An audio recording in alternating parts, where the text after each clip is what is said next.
In a previous video, excuse me, in a previous video, we kind of went over vectors, the different kinds of how to add vectors together, and we also did a video on forces.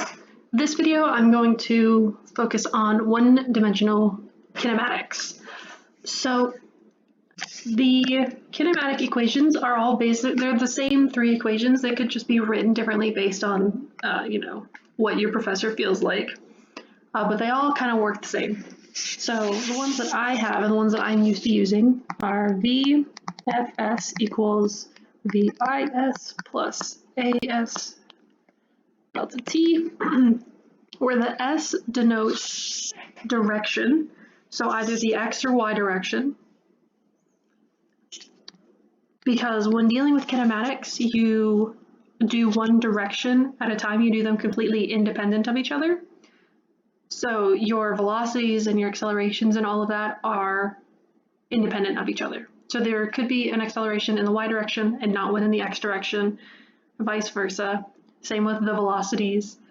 The one thing that connects all of them together is time. So VFS is the final velocity and VIS is the initial velocity. And for physics 1 at least, your acceleration will be constant for the scenario that you're solving. So that's why there's just one acceleration.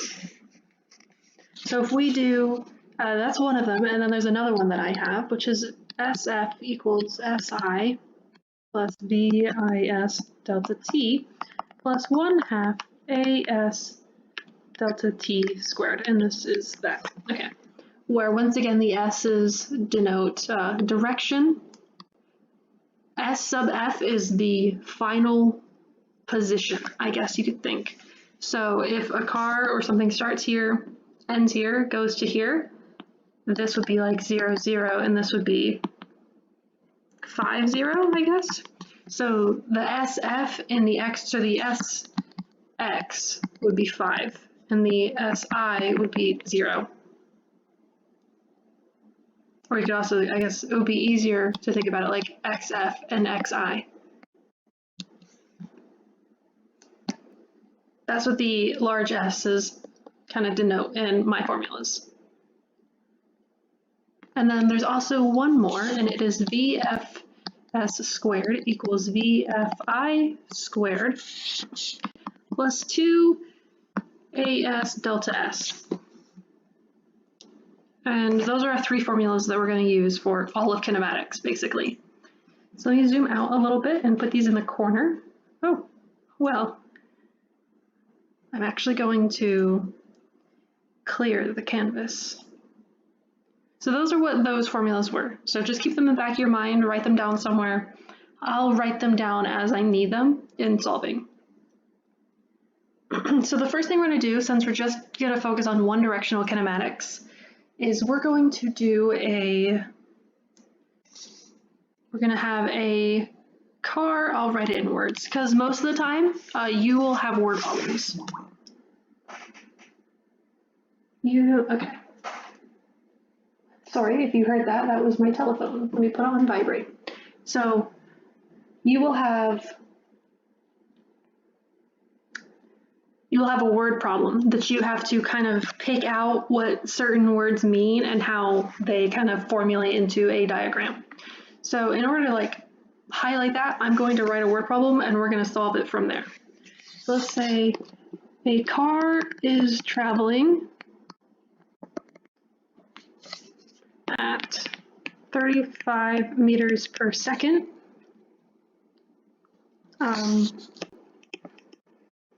Down the highway.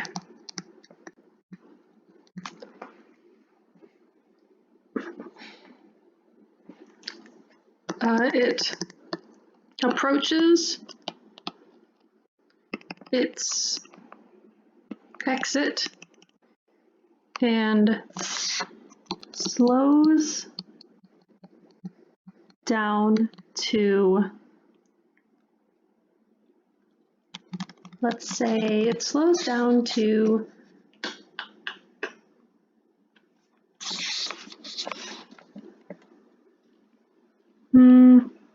let's say 12 meters per second. This takes the car 5 seconds to do. Find the...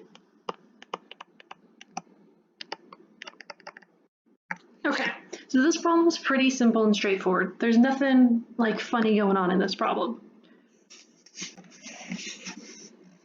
And the first thing you're going to always want to do is draw a picture based on your word problem. So we have a car.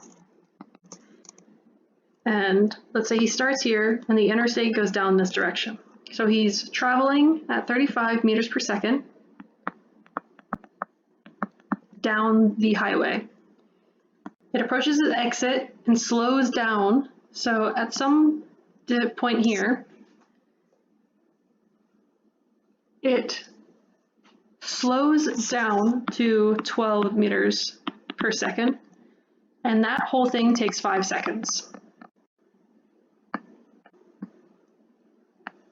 I'm gonna just write 5 secs. Okay. And we want to find the acceleration. So if you remember back to the kinematic equations, we had the first one, which deals with time. So it's VFS equals VIS plus A times T. And then the second one, it relates time and distance to each other. And the third one deals with distance.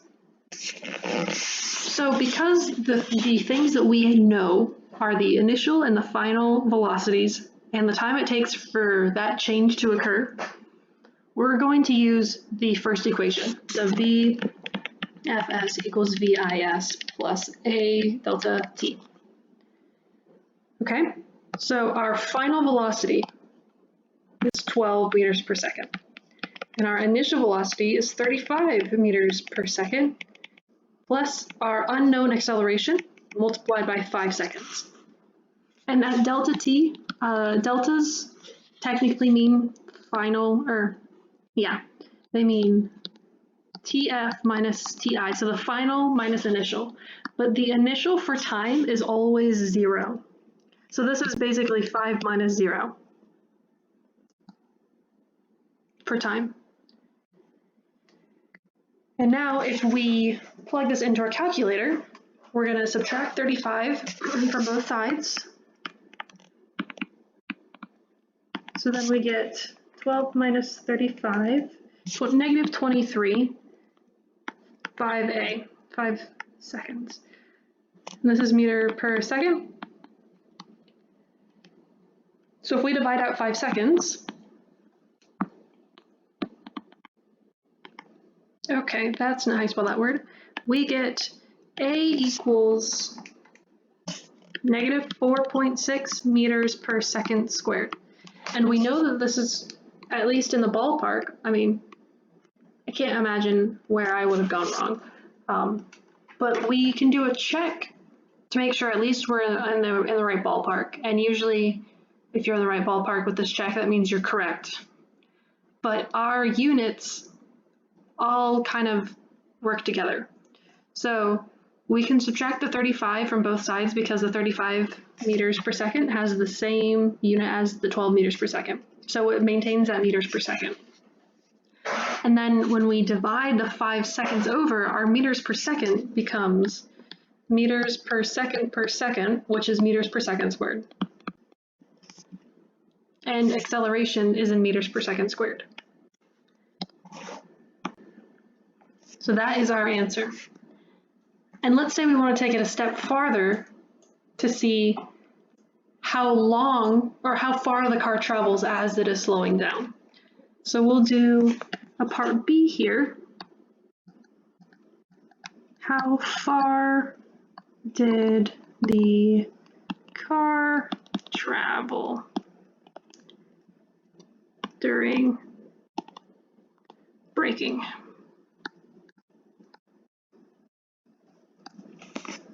And that, I should probably say this, the negative acceleration there just means that it is slowing down. And it's not exactly standard to say deceleration. I know that's kind of like a term used in everyday life, but in the realm of physics, don't say deceleration, say negative acceleration. I could not tell you why that's a thing. Okay, now we're going to find how far the car traveled. So we're going to play off the A that we found, okay? Because this is still the same scenario, so we can use the numbers that we found in previous parts to solve current or future parts. Which is why it's really important to make sure you double check your units and everything, because if you get part A wrong and your question is 7 parts long, you're gonna mess up the rest of the problem too. Okay, so we want to find how far the car traveled while it was braking. So that means we're gonna use that third formula. I'll write it down.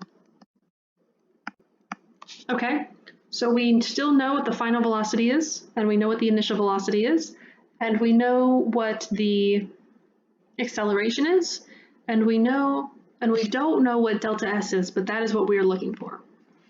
So I'm going to plug in my numbers. So we get 12 squared. Oh, I should put my meters per second in there.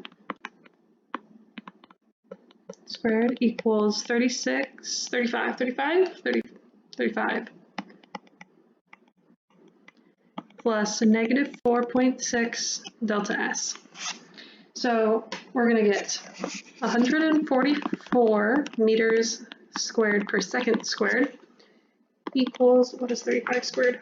1,225 meters squared per second squared minus 4.6 delta S. So if we do 144 minus the 1225, we get negative, let me give myself some more room, so negative 1,081 meters squared per second squared equals negative 4.6 meters per second squared, delta S. So now we divide that negative 1,081 by negative 4.6, and we're left with 235 meters.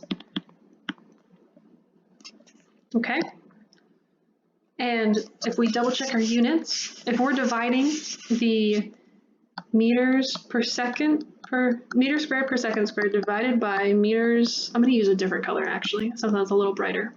Let's use green. So meters squared divided by second squared, divided by meters per second squared. So this is going to be a bit of a blast from the past. I remember learning this in 5th grade. So whenever we're dividing fractions, right, we keep the first one the same, multiply, and then we flip the second one. And then we get meters squared second squared divided by second squared meters.